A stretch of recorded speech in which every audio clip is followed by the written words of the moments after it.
Merhaba arkadaşlar. Bugün lokanta usulü ezogelin çorbası yapacağız. Tereyağımızı ilave ediyoruz. 2 kaşık.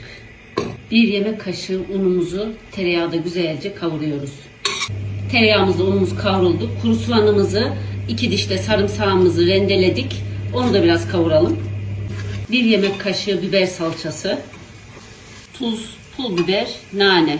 Bazı yemeklere tuzu en son atıyoruz ama ezogelin ve mercimek çorbasına ilk başta atmamız lazım. Çünkü tuz mercimeğimizin ölmesini sağlayacaktır. Son olarak da 1 bardak kırmızı mercimek, 1 yemek kaşığı bulgur, 1 yemek kaşığı pirinç güzelce yıkayıp ilave edip kavuruyoruz. Çorbamıza kaynayan su ilave ediyoruz. Çabuk dağılması, pişmesi için.